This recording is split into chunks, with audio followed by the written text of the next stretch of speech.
Баршаңызға сәлем. Құрметті достар, әріптестер, туыстар. Мен осы топты сізден көмекпен қолдау сұрау үшін аштым. Менің қызым байқауға қатысып жатыр. Сіздерден дауыс берулеріңізді сұраймын. Мен сіздерге сілтеме жібердім. Сол арқылы өтіп, қызым Найма үшін дауыс беріңіздерші. Тоқта. Сен шын мәнінде сілтеме арқылы өткің келе ме? Иә. Онда тұрған не бар? Не бар дейсіз бе? Жүріңіз, мен сізге қазір бәрін түсіндірем. Қазір мен сізге ең қызығын көрсетем. Міне қараңыз. Танысыңыз, бұл менің әріптестерім. Жүрет сәл кейінірек. Қараңыз, сілтеме арқылы өткен кезде сізге шамамен осындай терезе шығар. Онда өзіңіздің деректеріңіз бен телефон нөмірін енгізуіңіз керек. Кодты авторизациялағаннан кейін бізге SMS жіберуіңіз керек. Сіз оны бізге жібересіз ғой? Иә, сондай шығар. Сондай шығар емес. 100%. Және бұл сіздің ең басты қателігіңіз болады. Себебі бізге кодты жіберу арқылы сіз өз мессенджеріңізге толық қолжетімділікті жібересіз.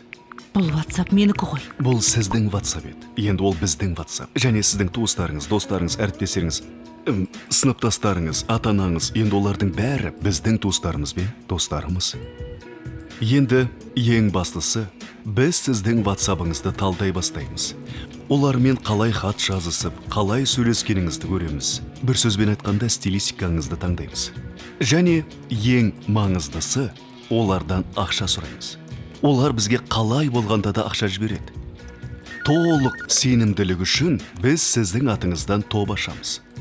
Және сіздің оларға кім болып келетініңіз маңызды емес. Мұғалім, ана, сантехник, көрші. Ең бастысы олардан ақша сұрау. Біз солай сұраймыз. Түрлі схемаларды ойлап тауып, үйде қиындықтарыңыз бар деп айта бастаймыз. Күйеуіңіз ауырып қалды, балаңызға бірдеңе болды, әлде бір алыс туыс қайтыс болған шығар.